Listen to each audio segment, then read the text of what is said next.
नमस्कार दोस्तों, स्वागत है आपका अपने YouTube channel railway story junction पे। दोस्तों, क्या आप भी उन करोड़ सरकारी कर्मचारियों और पेंशनर्स में से हैं जो 8वें वेतन आयोग की हर छोटी बड़ी खबर पर नज़र रखे हुए हैं?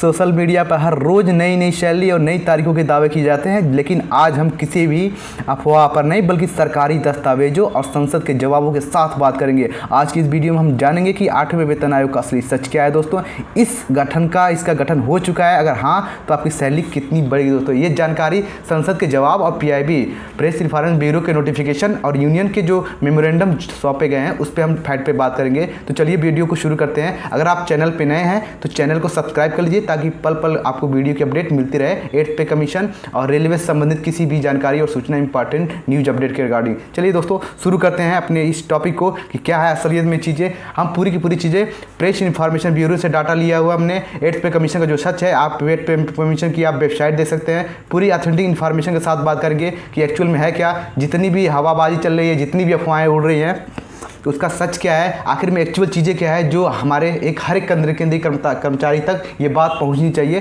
तो इस पर हम बात करेंगे वास्तव में सच्चाई क्या है जो आज की वीडियो में है। तो बने रहिए वीडियो में अंत तक हमारे साथ, जो हम पूरी की पूरी चीज़ों को अच्छे से डिस्कस करेंगे। अंत में आपको पूरी सच्चाई की चीज़ों के साथ अवगत कराऊंगा कि एक्चुअल में चीज़ें हुई क्या हैं और आगे क्या होंगी और क्या हो चुकी हैं। दोस्तों, शुरू करते हैं। हमारी जो करंट सिनारियो है 8th पे कमीशन की, वो भारत सरकार ने सबसे पहले आधिकारिक तौर पे 8वें केंद्रीय वेतन आयोग का जो गठन 3 नवंबर 2025 को किया था। ये तो सबको आप लोगों को पता होगा, गजट निकला हुआ था जो 3 नवंबर 2025 को आया हुआ था। और इसकी अध्यक्षता जो है रंजना प्रकाश देसाई कर रही हैं, जो कि पहले की हमारी पूर्व न्यायाधीश जस्टिस रह चुकी हैं। रंजना प्रकाश देसाई जो इस समय चेयरमैन है 8th पे कमीशन की। और समय लिमिट की बात करें तो सरकार ने आयोग को अपने रिपोर्ट सौंपने के लिए 18 महीने का समय दिया है, जिसका अर्थ क्या है कि जो सिफारिशें हैं 2027 तक आ सकती हैं। मतलब जितनी भी चीज़ें हैं अभी सबमिशन के स्टेज में है, सब लोग अपने अपने प्रपोजल दे रहे हैं, चाहे यूनियन हो चाहे NCJCM की जो मेमोरेंडम हुआ है सौंपा गया है, वो जितनी भी चीज़ें हैं ज्ञापन सौंपा जा रहा है, अपनी अपनी प्रपोजल बताए जा रहे हैं कि हमको ये डिमांड चाहिए, ऐसे से चाहिए। अभी कोई चीज़ें फिक्स नहीं हुई है। दोस्तों, मेरे प्यारे भाइयों, मेरे सभी प्रिय गुरुजनों, कोई भी ऐसी चीज़ें अभी हुई नहीं ऐसी जो बहुत ही बड़ी चीज़ें होने वाली हैं। आपको वीडियो के अंत में बताऊंगा पूरे एक्सप्लेन के साथ, तो बने रहिए।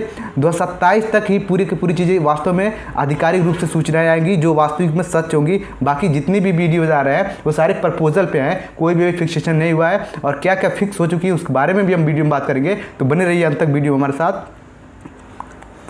कर्मचारी यूनियन की जो मांगे हैं, आप जैसा कि वीडियो में देख सकते हैं, अप्रैल 14 2026 का ये लेटर है। आप देख सकते हैं इसमें NCJCM की जो मेमोरेंडम सौंपा गया था, इसमें क्या क्या चीज़ें बात की गई उसको हम एक्सप्लेन वे में समझेंगे पूरा चीज़ों को अच्छे तरीके से। कि स्टाफ साइड की तरफ से जो NCJCM की बैठक हुई थी, उन्होंने अपनी मांगों का एक मसौदा तैयार किया था मेमोरेंडम, जिसके प्रमुख बिंदु क्या क्या थे कि जो मिनिमम पे है, जो मिनिमम बेसिक पे है 18,000, लेवल 1 की पोस्ट की जो होती है मिनिमम सैलरी, उसको बढ़ा के 69,000 करने का प्रस्ताव दिया गया है। ना कि ये सैलरी फिक्स की गई है 8वें पे कमीशन में, ये सिर्फ और सिर्फ प्रपोजल है और ये विचाराधीन है। ये सिफारिश की गई है 8th पे कमीशन आयोग के पास, ताकि अभी चीज़ें पूरी अप्रूवल होनी बाकी हैं, क्योंकि 2027 के मिड तक पूरी की पूरी चीज़ें का फैसला आना अभी बाकी है। अभी कोई भी फिक्सेशन नहीं हुआ है। ये जो प्रस्ताव है 5 सदस्यों के परिवार को बेस मान के बनाया गया है। अगर ये चीज़ें एग्जीक्यूट हुई, अगर ये चीज़ें एप्लीकेबल हुई तो फिर इतनी चीज़ें फ़ायदा देखने को मिलेगा। पर अभी भी ये सिर्फ और सिर्फ प्रपोजल की स्टेज में है, ये हमें नहीं भूलना चाहिए।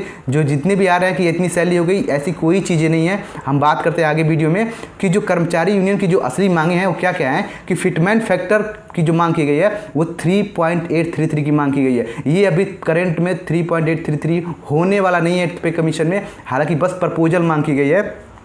अब ये भविष्य में निर्धारित होगा कि सरकार आप पे कितने फिटमेंट फैक्टर पर एग्री करती है। ये चीज़ें इंपॉर्टेंट रहने वाली है। सालाना इंक्रीमेंट की जो मांग की गई है, यूनियन ने मांगी है। NCJCM की जो बैठक हुई थी NCJCM की, वो उन्होंने मांग करी है कि जो मौजूदा जो करंट में इंक्रीमेंट का रेट है 3% से इंटरेस्ट है, उसको 6% करने की मांग की है। ना कि ये चीज़ें बढ़ गई हैं, ये सिर्फ प्रपोजल दिया गया है। अगर इतना होती हैं तो कर्मचारियों को, सभी केंद्रीय कर्मचारी जितने भी हैं, उनके लिए बहुत ही फ़ायदा होने वाला है अगर ऐसा चीज़ें हुई तो।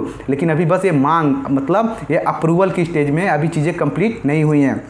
और बात करें ओपीएस में, तो ओपीएस को बहाल करने पर ज़्यादा जोर दिया गया कि पुरानी पेंशन को फिर से लाया जाए। इस बात पे यूनियन ने मुद्दा उठाया। और अंतिम आहरित वेतन जो लास्ट पे का 50% मिलता है ओपीएस के पेंशन के केंद्रीय कर्मचारियों को रिटायरमेंट के बाद, उसको 67% देने का सुझाव दिया है। न कि चीज़ें अप्लीकेबल हुई हैं। ये है पूरी सच्चाई, और आगे भी कई सच्चाई और कई खुलासे होने वाले हैं जो आपको वीडियो के अंत में पता चलेंगे, तो बने रहिए दोस्तों। अगर हम बात करें कि जो सैलरी कैलकुलेशन का जो सच है, अगर ये फिटमेंट फैक्टर हम बात करें तो 7th पे कमीशन जो 2016 में आया था, 2016 में आया था, उसमें जो फिटमेंट फैक्टर बना था 2.57 था। तो उस समय जो बेसिक पे की जो सैलरी हुई थी मिनिमम 18,000 रुपये, और अधिकतम बेसिक पे बना था 2.5 लाख रुपये, और उस समय मैक्सिमम डियरनेस अलाउंस गया था 53%। और करंट में इस समय 2% डीए बढ़ने के बाद करंट में जो डीए है वो 60% है।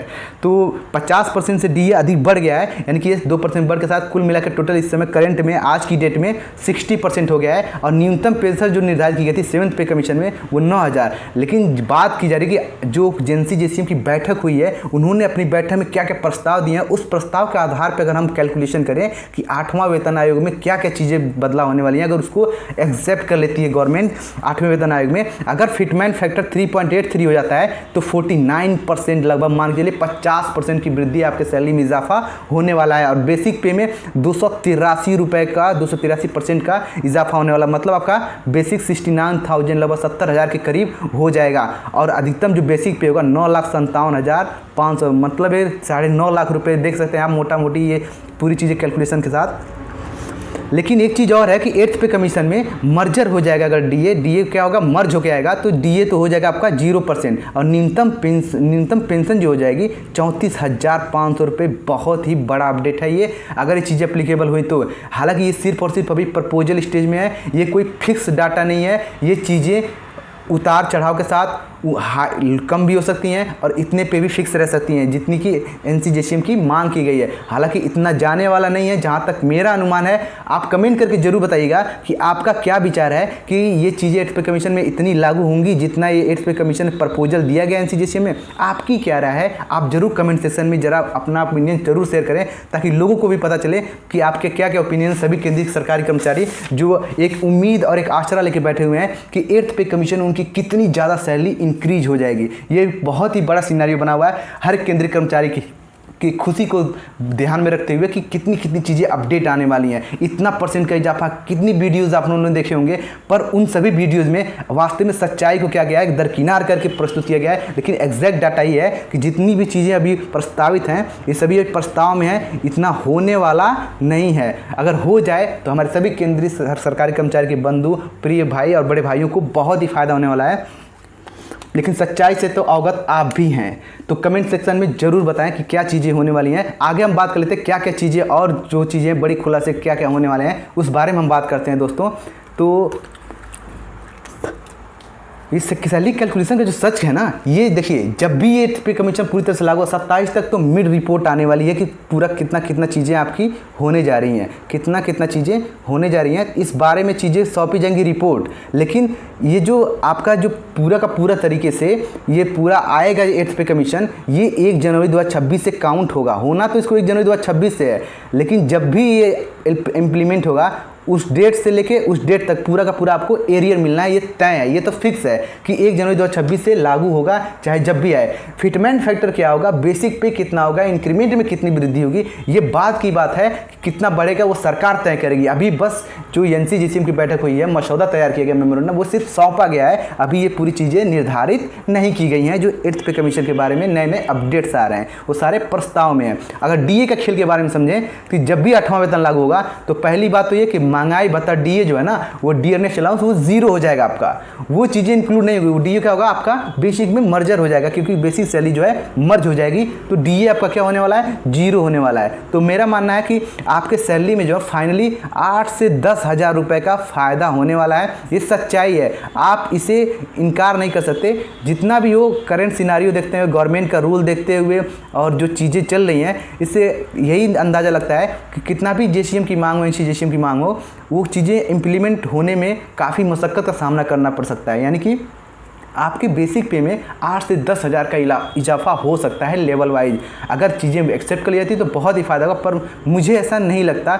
आपका ओपिनियन क्या है कि कितना जा सकता है, बेसिक पे आपका कितना बढ़ सकता है, तो आप ज़रूर कमेंट करके बताइए। और चीज़ों को जागरूकता के साथ देखेंगे और सच्ची बात है कि फैक्ट्स पे बात करेंगे कि चीज़ें एक्चुअली हैं क्या। अगर हम बात कर लें कि अफवाहें क्या क्या उड़ रही हैं, तो अफवाहें ये हैं कि क्या डीए बेसिक में मर्ज हो गया है। तो दोस्तों बिल्कुल नहीं मेरे प्रिय भाइयों, कि डीए अभी बेसिक में मर्ज नहीं हुआ है। वित्त मंत्रालय ने, फाइनेंस मिनिस्ट्री ने एकदम क्लियरली बोला है कि फिलहाल डीए को बेसिक पे में मर्ज करने का कोई भी प्रपोजल नहीं है। यह सिर्फ मर्ज तभी होगा जब 8वां वेतन लागू हो जाएगा। अभी कोई भी ऐसी कोई सूचना नहीं है, कोई ऑथेंटिक इन्फॉर्मेशन नहीं है। जितनी भी अगर ऐसी चीज़ें हैं कि मर्ज हो गया है, तो सारी चीज़ें ये अफवाहें हैं, इनसे आप बचे रहें। आप फैक्ट्स पे बात करें। अगर आप फैक्ट पे और अच्छे से ऑथेंटिक नॉलेज को चाहते हैं तो आप इस चैनल को जरूर सब्सक्राइब कर लीजिए, ताकि आपको सटीक और बेहतरीन टाइम पे पल पल की वीडियो जरूर मिलती रहे। आपको टाइम से बिल्कुल कोई अफवाह नहीं, बिल्कुल सटीक फैक्ट पे बात होगी। क्या सैलरी तुरंत बढ़ जाएगी? नहीं, सैलरी आपकी तुरंत बढ़ने वाली नहीं है। अभी आयोग जो है ना, इस समय जो है कंसल्टेशन स्टेज पे है। इसको डाटा कलेक्ट कर रहा है, लोगों के क्या क्या ओपिनियंस है, लोगों से ओपिनियन मांग रहा है, यूनियंस अपने ओपिनियन दे रहा है। सरकार लोगों तक, पब्लिक तक पहुंच बना के अपनी चीज़ों को डिमांड्स के थ्रू पे, वो पॉइंट के थ्रू पे डाटा कैलकुलेट करिए कि कितना इस समय करंट सिनेरियो में लोगों की डिमांड है। उसको सारे चीज़ों को ध्यान में रखते हुए फाइनल में सरकार अपना डिसीजन देगी कि कितना फिटमेंट फैक्टर रहने वाला है।